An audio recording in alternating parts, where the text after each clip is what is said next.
Leaders from the city of Bemidji and Beltrami County, as well as community leaders, got a taste of what it means to be a citizen lobbyist yesterday in St. Paul. During the 8th annual Bemidji Day at the Capitol, community representatives reminded lawmakers of the issues being faced in northern Minnesota. Our Lacy Monteleone was there and has more.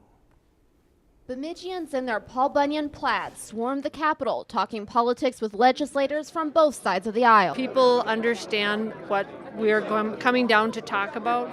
We have good materials to leave behind. We work in teams of 3, and we always have some experienced citizen lobbyists in every team. Senator Tom Saxhaug says this type of citizen lobbying is important for rural Minnesota. We have less and less representation. As was noted in the last election, we have 1 less senator in northern Minnesota, 2 less state representatives. Although the community of Bemidji is much smaller than some of the other areas around St. Paul, the issues are not. Our LGA formula is going to be changed this year, and we want to make sure we're at the table to discuss that.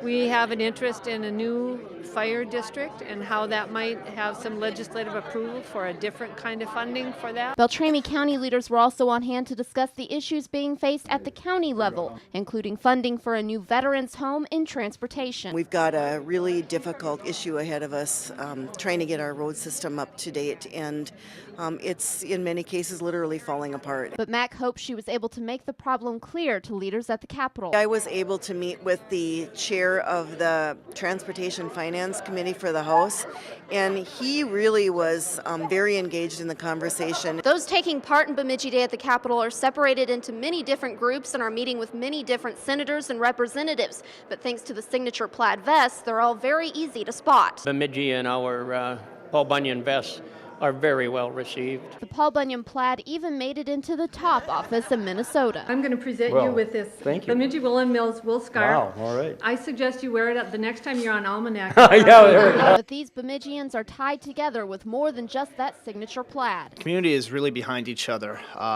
We aren't all just focused on one aspect. People look forward to us coming. We're kind of festive. But legislators will have to be patient until plaid invades the Capitol next year. Lacy Monteleone, Lakeland News. City and county leaders say they will continue the discussion with legislators on these issues in the months ahead.